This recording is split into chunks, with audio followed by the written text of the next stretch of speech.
DCCNS friends, it's Teacher Abby and I am at DCCNS right now.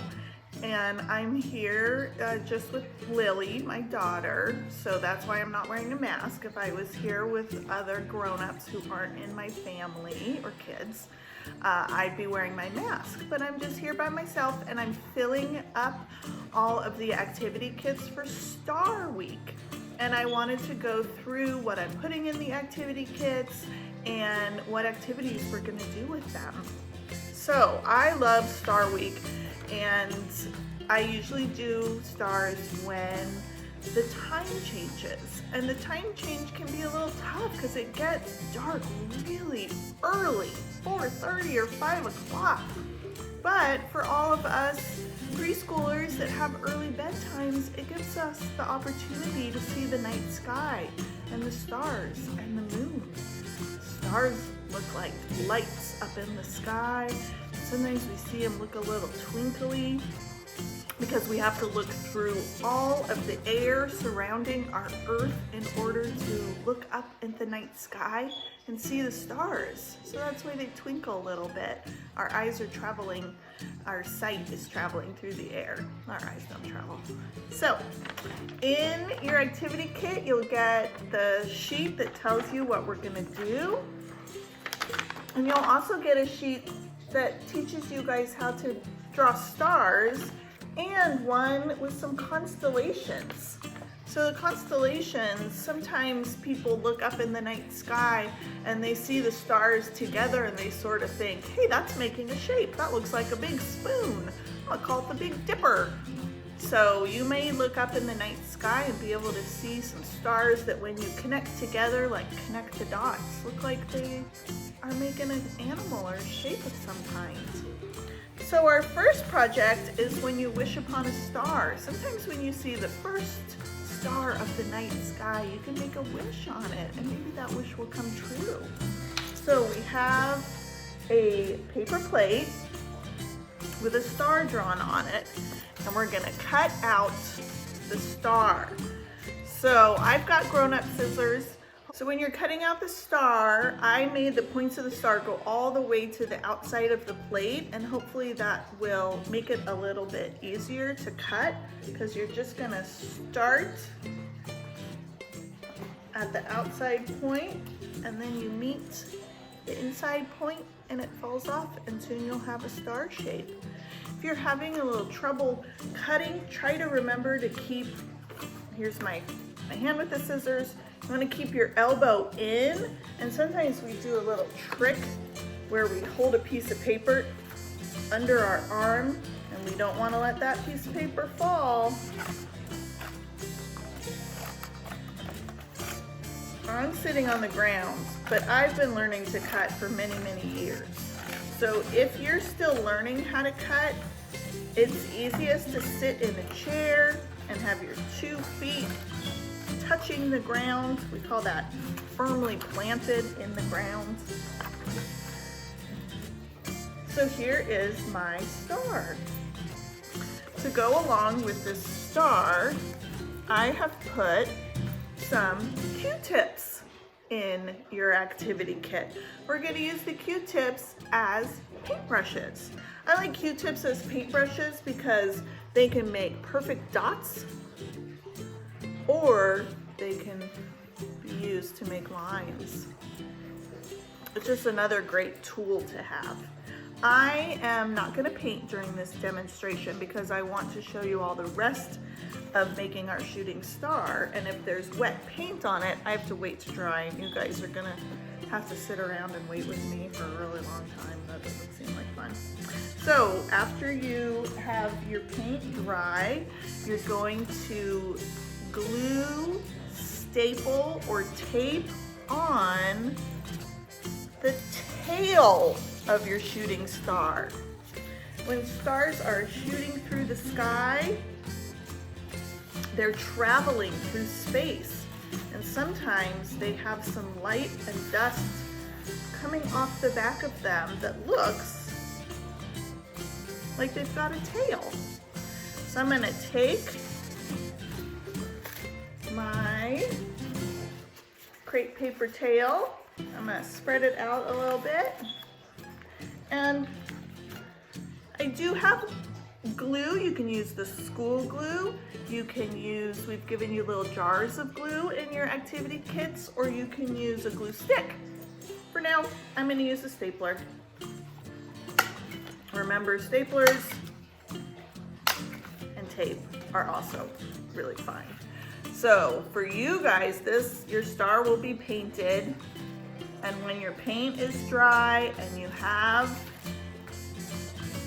your tails on it, you can write or have your grown-up write on your star what you're gonna wish for when you wish upon a star. So that's our first project. Our second project is to make a star twirler. This is another good cutting practice. So you're gonna start where this line hits the outside of the plate, the edge of the plate. Hi, Lil. And you're gonna cut along the line, That's it. Twirls in.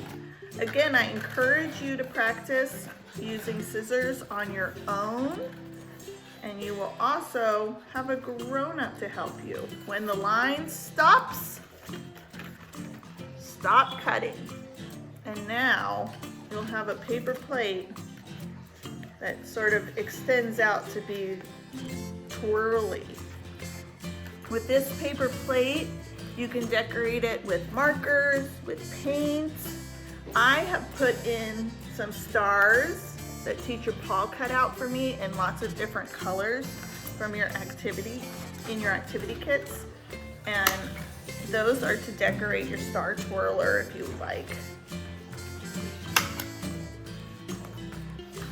Again, I'm stapling. You can use glue or tape, whatever you'd like. And if I was painting this, I would paint the underside too, and boy, that would look so pretty. You have string, and where the spiral comes in, that's where you're gonna tape, glue, or staple your string. And you can hang it from your ceiling, hang it outside, and if it catches the wind, it's gonna be a little star twirler, twirl around. Pretty cool, right? Lastly, in your activity kit is your bonus, and your bonus project you can use your constellation sheet for. I've given black paper, yellow tissue paper, you don't need that quite yet, and a push pin. So remember, push pins have that sharp, can I see that? Okay. Have that sharp part. Always hold that down, always hold that away from your body. You don't want to hurt yourself with that. I've put the constellation sheet that I made on top of the black paper so that I can poke out right where these stars are, but you can also make your own design, poke out however you want it to look. Now, I am poking out with the carpet underneath me. Sometimes at DCCNS we use what's called a carpet square, just a square of carpet. If you don't have carpet at your house, you can do this outside in the dirt or in the grass. Put your paper down, because it helps to have something soft underneath so that when you poke the hole through, it's able to go all the way through. What are you doing? I'm filming.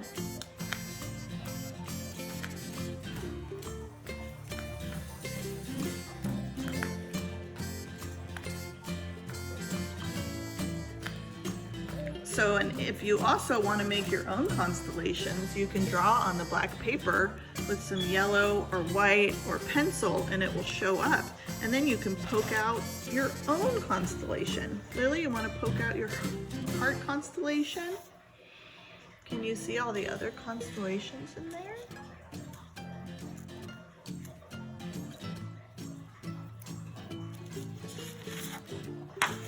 Now on the back of the paper, you're gonna do, oh, I'm gonna put this away for safety. You're gonna do a dot of glue in each corner. You only need a drop when you're gluing construction paper to tissue paper. You really don't need that much glue. Because my tissue paper is a little bit large, I'm gonna fold it in half. Glue it.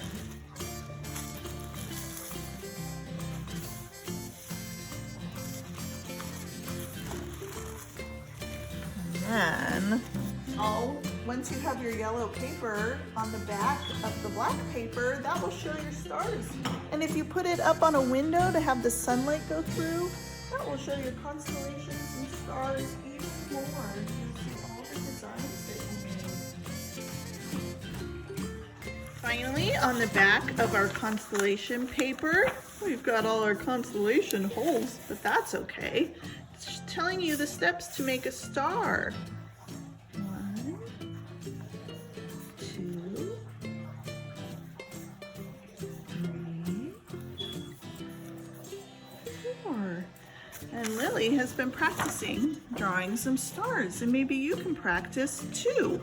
There's an Eric Carle book called Draw Me a Star, and that says, up, over, left, and right, draw a star with all your might. Nice job. Remember, practice, practice. There's nothing perfect in the world. You just keep trying.